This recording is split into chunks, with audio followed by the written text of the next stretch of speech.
कभी? ये निर्माण के नायक कौन हैं? युवा हैं। वहीं ध्वंस का प्रतीक भी युवा ही है। ध्वंस, एक पिछले दिनों घटना घटी थी, बाबरी मस्जिद को गिराया गया था। इसमें भाग लेने वाले कौन थे? युवा थे, अंधभक्त थे।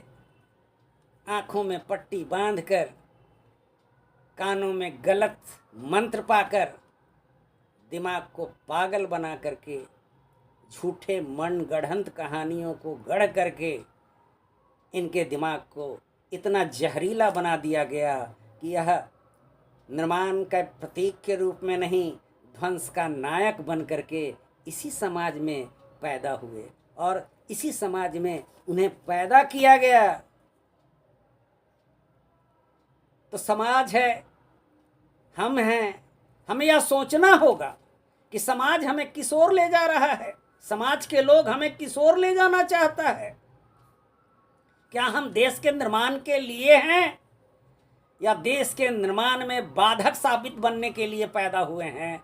इस पर विचार करना होगा, तभी हमारा राष्ट्र भी विश्व का एक नायक राष्ट्र बनकर उभर सकता है। मित्रों, युवा में चौथा गुण क्या है? यह एक नए परिवार का सृजन करता होता है।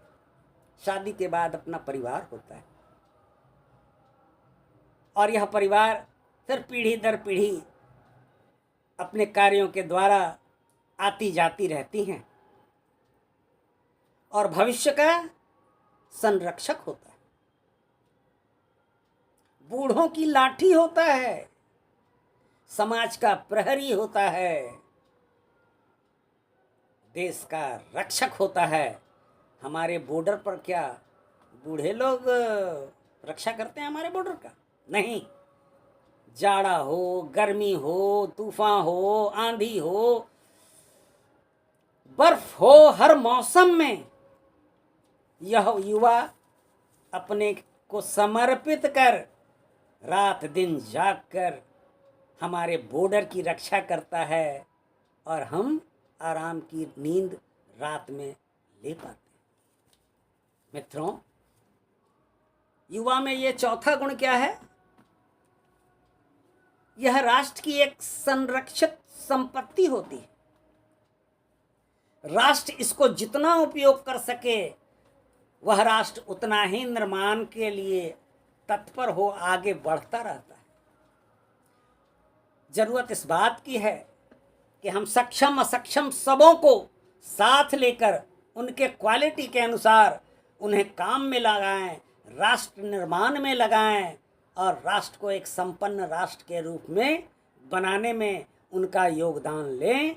हमारा राष्ट्र भी आगे बढ़ेगा और इसे कोई नहीं रोक सकता, क्योंकि हमारी जनसंख्या आज विश्व की सबसे बड़ी जनसंख्या वाला देश बन गया है।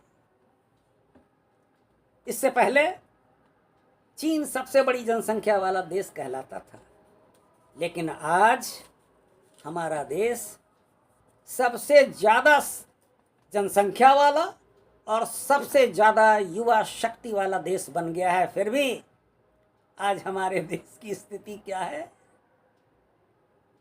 हम 250 लाख करोड़ के कर्जदार हो गए हैं। जो बच्चा पैदा लेता है उस पर भी लाख रुपया से ज़्यादा कर्ज हो के रूप में वह लेकर के पैदा होता है, यानी उसके माथे पर लाख रुपए से भी ज़्यादा कर्ज होता है।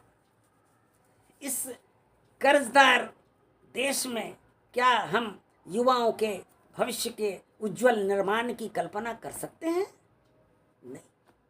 यह हमारे देश की पुरानी और नई नीतियों के नतीजे हैं, जिसने युवा को बेकार बनाया है, युवा को बेरोजगार बनाया है, युवा को अपराध से जोड़ने का काम किया है। आज मैं एक मोबाइल में एक एपिसोड देख रहा था। सरकार द्वारा घोषित मांगों के आधार पर वे युवा प्रदर्शन कर रहे थे और रुई ढूंढने के तरह सिपाही उनके धरना स्थल पर जाकर डंडा चला रहे थे। वाह रे हमारे नायक, वाह रे हमारे भाग्य विधाता, वाह रे सरकार, वाह रे सरकार के मुखिया। आप उन नौजवानों पर डंडे चला रहे हो। आप तो चले जाओगे, आपकी उम्र बहुत ज्यादा हो गई, आपके बाद वही रहेंगे। क्या वह जायज मांगों के लिए डंडा खाने और घायल होने के लिए पैदा हुए हैं? हमें सोचना होगा। आज कई देशों की हालत खराब हो गई है। हमारे पड़ोसी देशों में युवा आक्रामक मूड में आ गए हैं। इसका कारण क्या है? सरकार द्वारा उन्हें नजरअंदाज करना, सरकार द्वारा झूठे आश्वासन के साथ उन्हें धोखा देना। और यही कारण है, वो बांग्लादेश हो, वो श्रीलंका हो, वो नेपाल हो, हमारे देश में वो हालत नहीं है। लेकिन अगर युवा इसी तरह से छलते रहे शासन के द्वारा, तो क्या होगा भविष्य देश का? इसके लिए तो भाई हम कुछ कह नहीं सकते। भगवान ही जाने इस देश को आगे कौन बचाएगा। मित्रों, एक और क्वालिटी है युवा की, वो वर्तमान के निर्माता हैं और भविष्य के संरक्षक के रूप में भी काम आते हैं। आज पूरे देश में चाहे जो भी कल कारखाने हों, सरकारी संस्थाएं हों, युवा काम कर रहे हैं और राष्ट्र निर्माण में अपना सहयोग दे रहे हैं। हमें कल के लिए, कल हम कैसा देश बनाएंगे, कल हम राष्ट्र को कहाँ ले जाएंगे, इसके लिए सोचना होगा, इसके लिए आगे बढ़ना होगा। हिम्मत करके उन तमाम नौजवानों को, उनकी आशाओं को एक रास्ता देना होगा। नहीं तो आने वाले दिनों में जो आने वाला संकट है, उसे आसानी से रोकना तो नामुमकिन है। इसीलिए मैं अनुरोध करता हूँ सरकारों से, नौजवानों पे लाठी चलाना बंद करो। नौजवान लाठी खाने के लिए नहीं पैदा हुए हैं, इसी ने तो आपको चुना है। क्या लाठी खाने के लिए? आप क्यों मारते हो? और आपका जो प्रशासन है, जो निकम्मा है, जो बिना किसी अपराध के रुई धूनने की तरह लाठी चलाता है, क्या आपने सिपाही को मर्यादा नहीं सिखाया? क्या उनके बच्चे अगर वो दूसरे स्टेट में हैं, अगर वो वहाँ मार खा रहे हैं, क्या आपका ये दोष नहीं बनता? आप यहाँ हो, यहाँ मार रहे हो, आपका बच्चा दूसरी जगह मार खा रहा है, क्या आप चाहते हैं? सिपाहियों, उनके पदाधिकारियों, ध्यान से सुने। आने वाले दिन में इस तरह से अत्याचार बढ़ता रहा तो क्या आप बच पाएंगे? मुश्किल है। इसलिए युवाओं के जायज मांगों के प्रति आपका नैतिक समर्थन आवश्यक है। बेवजह शांतिपूर्वक प्रदर्शनों पर, धरनों पर जिस प्रकार बिहार में बर्बर लाठीचार्ज हो रहा है, इसकी जितनी चाहे भर्त्सना हो कम है। मैं विचलित हो गया जिस तरह से डंडे चल रहे थे और मस्ती से, लगता है इनको प्रैक्टिस करने का मौका मिला आज ही। बहुत दिन से लाठी नहीं चलाया था, आज भांजने का मौका मिल गया। तो इस निहत्थे पे इस तरह का बर्बर अत्याचार कदापि सहन नहीं किया जा सकता। ध्यान से सुन लो भाई, वो चाहे सरकार हो या सरकार के मुलाजिम या सरकार के पदाधिकारी, आप इस प्रकार के अत्याचार बंद करो। नौजवानों पर लाठी चलाना बंद करो। शांतिपूर्वक प्रदर्शनों में हो रहे इस तरह के अत्याचार को बंद करो। मित्रों, हमारा नौजवान बुढ़ापे की लाठी भी है। वह अपने परिवार का संरक्षक होता है, और जो माता पिता बूढ़े हो जाते हैं उनके लालन पालन की जवाबदेही उन्हीं नौजवानों के कंधे पे होती है। इसलिए ज़्यादा बहकने की ज़रूरत नहीं है। इन नौजवानों की कदर करो, क्योंकि ये आने वाले दिनों में समाज के प्रहरी बनने जा रहे हैं। इसीलिए मुझे कहा गया कि कुछ कहा जाए, तो मैं नौजवानों से यही अपील करूंगा कि आप चैंपियन बने। चैंपियन कौन होता है?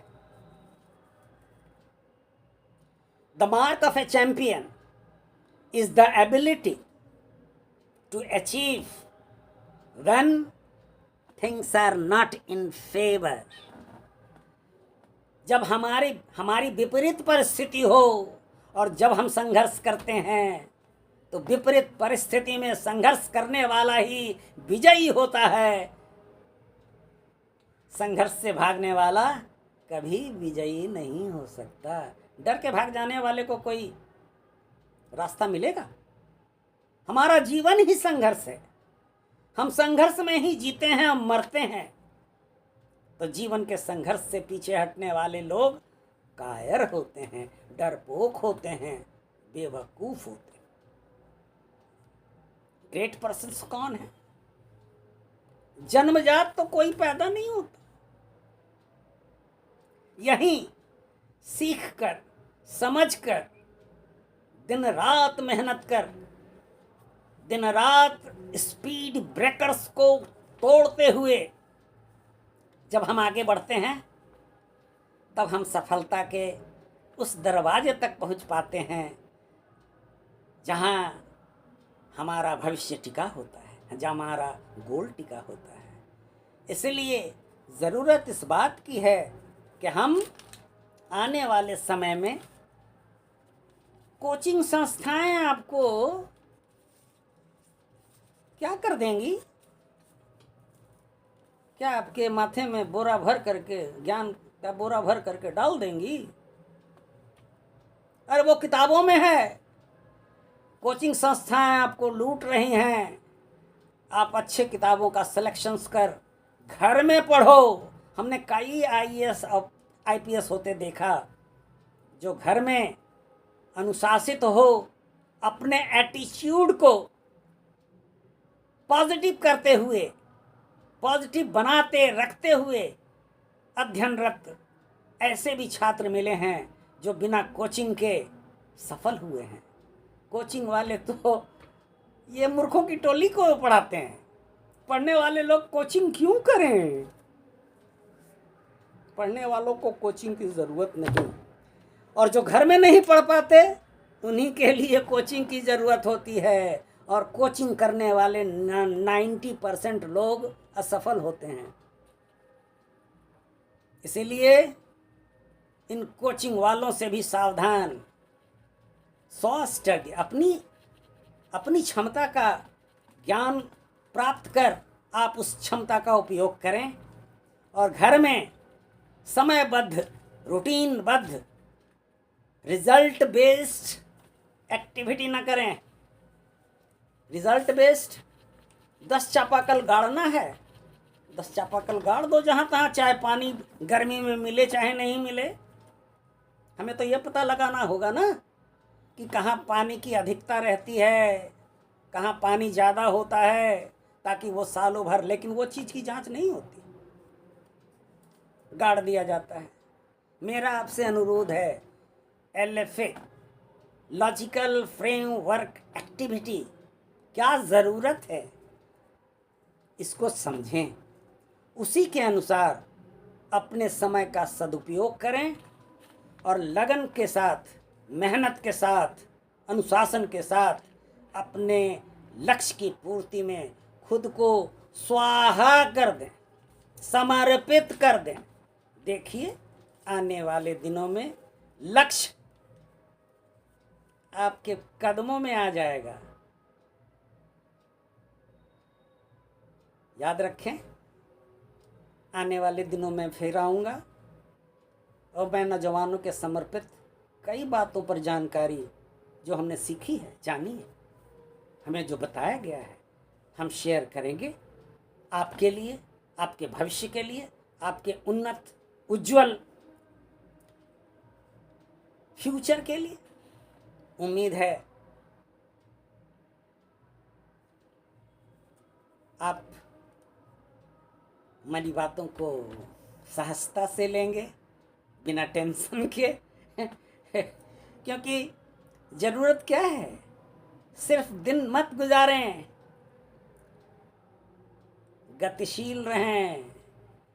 सबको 24 घंटा ही मिलता है।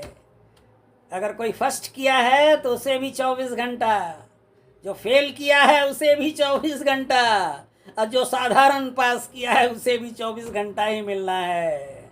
इस 24 घंटा को लॉजिकल फ्रेमवर्क एक्टिविटी के साथ खुद को समर्पित कर अभ्यासरत रहें। सफलता आपके कदमों को चूमेंगी। धीरे धीरे वो सफलता आपके द्वार तक पहुंच जाएगी और आप जैसे ही बाहर निकलोगे आपको सफलता का माला खुद ब खुद दरवाजे पर मिलेगा। दूसरा, सिर्फ देखो नहीं, गौर करो। जब आप पढ़ते हैं तो सारी चीज़ों को भूल जाएं, लेकिन आज तो बड़ा दुनिया बदल गया। पढ़ने की जगह लोग मोबाइल रखते हैं, टिडिंग टिडिंग, तुरंत पढ़ाई छोड़ के मोबाइल टच करते हैं।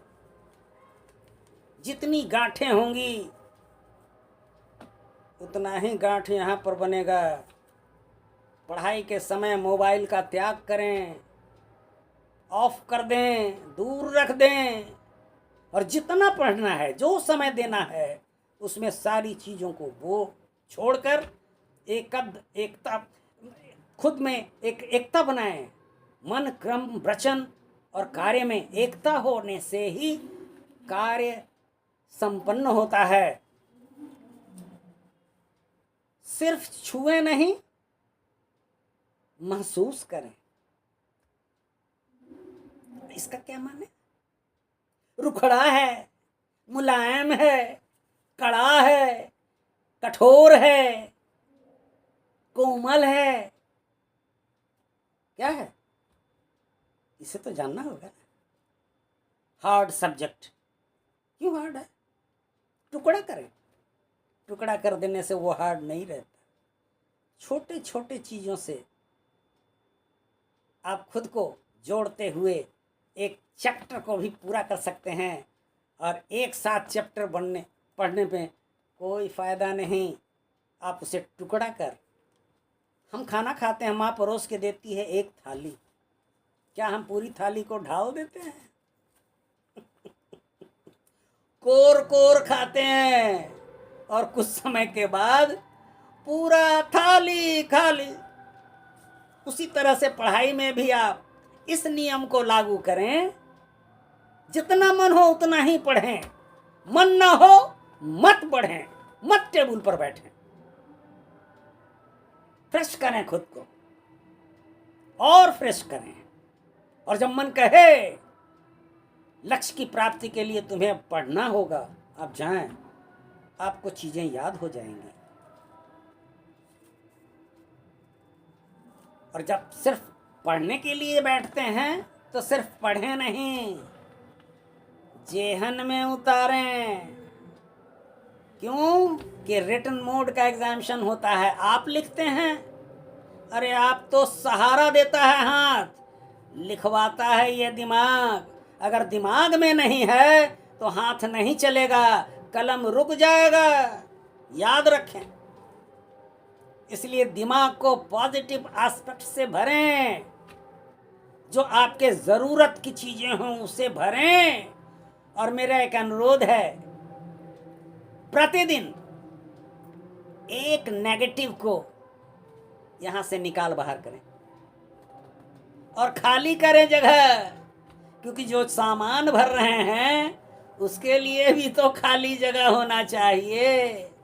दिन भर अगर हम इधर उधर करते हैं, आपको पता है हमने बताया कि 65,000 बिट्स ऑफ इंफॉर्मेशन हमारे दिमाग को आता है। हम कितना रखते हैं और कितना फेंकते हैं यह आप पर निर्भर करता है। कौन सा चीज रखते हैं, कौन सा चीज फेंकते हैं, यह आप पर निर्भर करता है। मेरा कहना है अच्छा जो लगे उसे अपना लो, जो बुरा लगे, जो खराब है उसे बाहर करो, दिमाग को खाली करो, तभी उसमें अच्छे संवाद प्रवेश कर सकते हैं। अन्यथा पढ़ने के बावजूद भी लोग फर्स्ट नहीं कर पाता। बहुत लेबर करता है, लोग नहीं बढ़िया रिजल्ट ला सकता। लेकिन 4 महीने 3 महीने बैठ करके कोई लड़का लॉजिकल फ्रेमवर्क एक्टिविटी के साथ सबको छोड़ करके समर्पित हो करके जब वह लगता है, वह लड़का सफल हो जाता है। तो क्या वो माँ बाप के पेट से पैदा होकर सफल हुआ? नहीं, अपने नित्य प्रतिदिन के अभ्यास और परिश्रम से, लॉजिकल फ्रेमवर्क एक्टिविटी से वह आगे बढ़ा है। और फिर मैं आपसे निवेदन करता हूँ कि आप सक्षम हैं। हर दिमाग में जो बनावट है वो एक जैसी है। सवाल है कि आप क्या भरे हो। जैसा भरे हो वैसा ही रिजल्ट पाओगे। इसलिए नेगेटिव को, एक नेगेटिव को रोज निकालें और एक पॉजिटिव को रोज भरें। आने वाले समय में 2-4 महीने में ही आप देखेंगे कि आप में एक निखार आया है, आप में एक सौंदर्य आया है, आप में एक चमक आया है। आप भी एक नायाब नमूना बन सकते हैं। इन्हीं बातों के साथ मैं आज की इस एपिसोड में अपनी बातों को समाप्त करता हूँ। कोई गलती हो तो क्षमा करेंगे। धन्यवाद। आने वाले दिनों में फिर कुछ प्रेरक बातें लेकर मैं आऊँगा, आपके बीच रखूँगा। धन्यवाद। नमस्ते, गुड मॉर्निंग, आदाब, सत श्री अकाल, जय भीम, जोहार।